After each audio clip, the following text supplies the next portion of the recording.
کئی بھائیوں نے اگر انہوں نے انشورنس کی پالیسی کروائی ہے لائف انشورنس تو ان کو چاہیے کہ یہ سودی ہے. فکس ڈپازٹ پیسے انہوں نے رکھوائے ہیں فکس اور اس کے اوپر سود حاصل کرتے ہیں اور اپنے معصوم بچوں کو جہیز کے اندر خوشی کے موقع پہ حرام کھلاتے ہیں. نعوذ باللہ.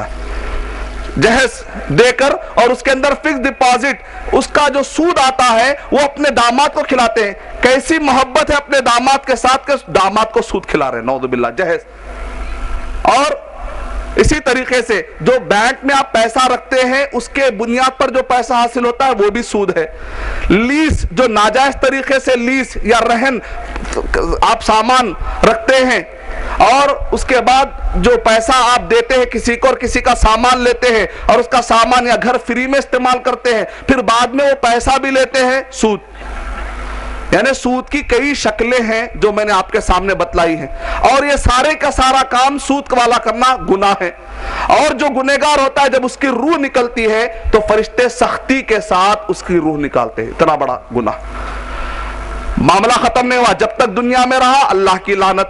جب اس کی روح نکل رہی ہے سختی کے ساتھ روح نکالی جا رہی ہے. جب یہ بندہ مر جائے گا اب کیا ہوتا ہے دیکھیے سود اس کا پیچھا نہیں چھوڑ رہا ہے.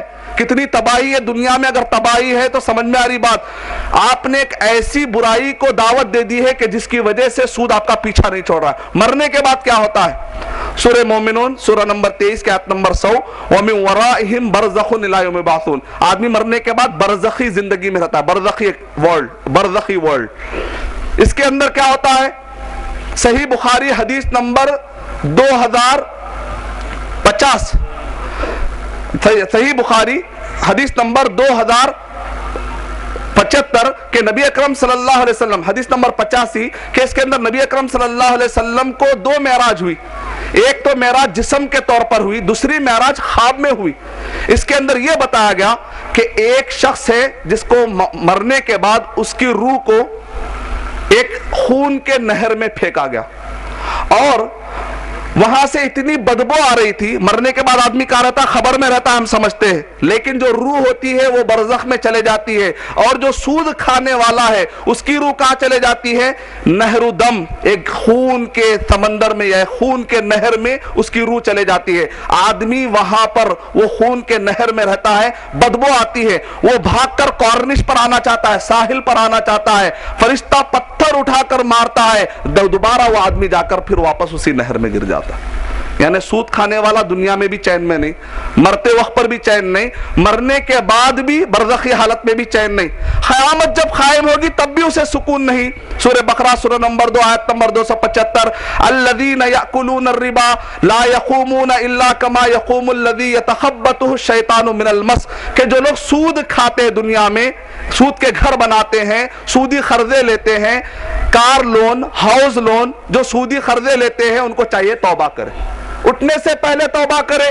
اور اگر اپنے خاندان والوں کو سمجھتے ہیں کہ کوئی خاندان میں ہے یا کوئی محلے میں ہے ان کو فوراً آج ہی بتائے کہ بھائی توبہ کر لو بہت بڑی چیز ہے. آج ہی ہم نے قرآن اور حدیث سے سن لیا ہے یہ سود پیچھا چھوڑنے والا نہیں ہے. قیامت کے دن جب پورے کے پورے لوگ رہیں گے آدمی کیا چاہتا ہے سب کے سامنے اس کی عزت نہ جائے. یہ آدمی چاہتا ہے آدم علیہ السلام سے لے کر قیامت تک کے سارے لوگ رہیں گے اور وہ آدمی اس طریقے سے آئے گا جیسا کہ ایک شیطان اگر کسی انسان میں داخل ہو جائے تو جیسے دیوانی حرکتیں کرتے ہوئے آتا ہے قیامت کے دن سود کھانے والا دیوانی حرکتیں کرتے ہوئے آئے گا. نعوذ باللہ. کتنی بڑی ذلت. یہ ہے سود کے وہ نقصانات جو قرآن اور احادیث میں بتائے گئے.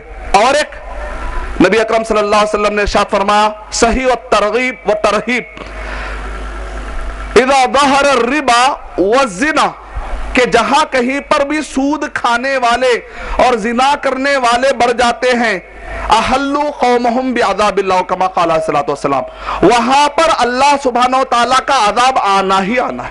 انہوں نے گویا کہ حلال کر لیا ہے کہ اللہ کا عذاب ادھر رہ جائے. اللہ کا عذاب کئی شکلوں میں آ سکتا ہے. لوط علیہ السلام کی قوم پر پتھر برسائے گئے. نوح علیہ السلام کی قوم کو طوفان نے ختم کر دیا. عاد و سمود کو چیخ اور زلزلوں نے ختم کر دیا. اللہ سبحانہ وتعالیٰ کا عذاب کسی بھی شکل میں آ سکتا ہے. کم سے کم یہ ہو سکتا ہے کہ سود خور کے زندگی سے سکون نکل جا سکتا. اللہ حفاظت فرمائے.